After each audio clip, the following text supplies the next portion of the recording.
Welcome, Plagueons. I'm going to start a series where I'm going to show you the do's and don'ts of League. I'm going to show you how and what you should be doing in lower elo games. And to start us off, I'm doing all these clips from a Morgana game I played. And first off, you can see the Blitzcrank has not come to lane. Now here's where you should push as the support, or even AD carry, and just push up the lane. So you want to stand closer towards them than to the minions. By doing that, she's missing a lot of CS and even some XP. And when he does return to lane and it becomes a 2v2 again, positioning is pretty key because Blitz can hook you at any moment if he wants to. And here, by the way he acted, the way he just walked up to us, was easily tell that there was a gank coming. There was nothing wrong with Illawa, can't pronounce it. Her gank was good pathing, we had no vision on it, but Blitz went in way too early. And with our use of spells at the right times, we managed to both get out alive. So positioning is really key, and vision as well. Right now I'm in a bush, and they don't know I'm here. This is a pretty important bush to ward as the bot lane. Now both sides want to, but preferably they do because they have a nice big wall. I'm sitting there and I've got no issue. I know Blitzcrank has already used his hook, so I can be a little more aggressive. But the main thing here really is positioning. You'll see Blitzcrank walks up again. He's low, he looks, and he dies. Because we haven't used any cooldowns, and he's very low. So his positioning there was very poor, because I was easily able to bind him while he was using his hook.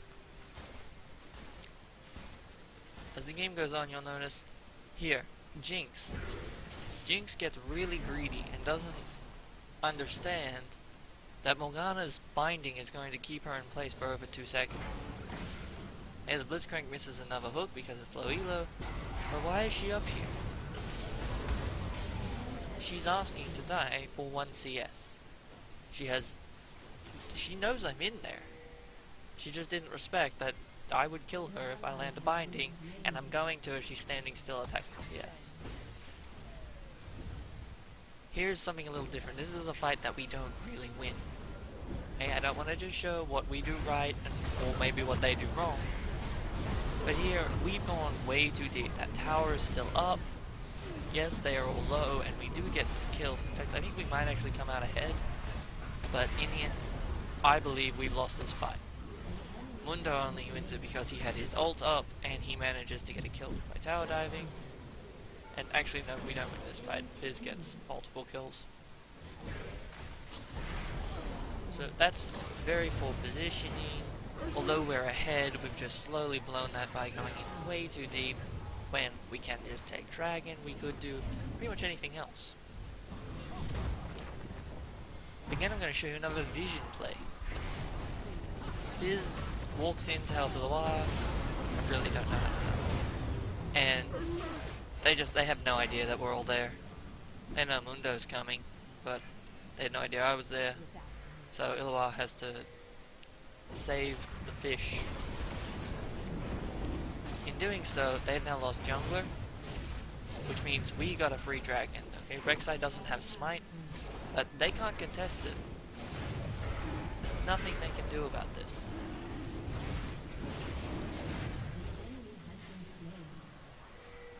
Now Fizz, again, is overextending.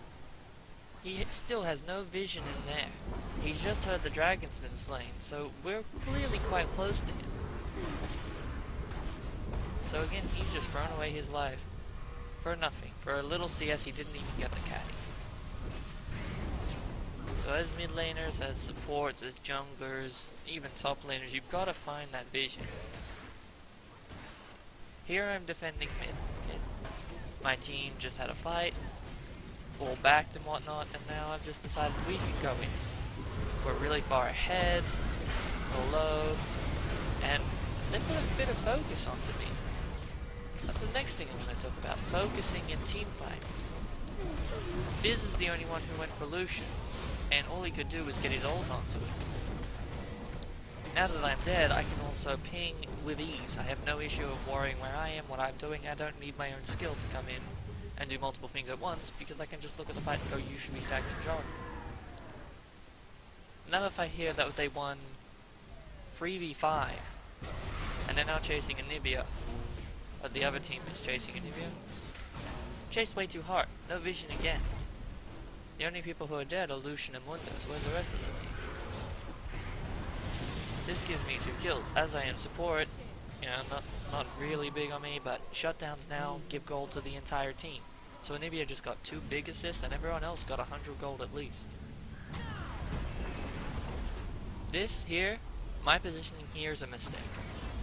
But because we're so far ahead, what happens is they put way too much on me. Fizz ults me, Jarvan ults me, and then everyone attacks me. And then Jinx goes for Rek'Sai. So now their entire team has only killed me and has damaged Rek'Sai instead of going for Lucian. Anivia might not want to be your first target because she has an egg. And also in this case she doesn't do as much damage. But Lucian should be hit really hard. You've got to balance between defending your carries and getting rid of theirs.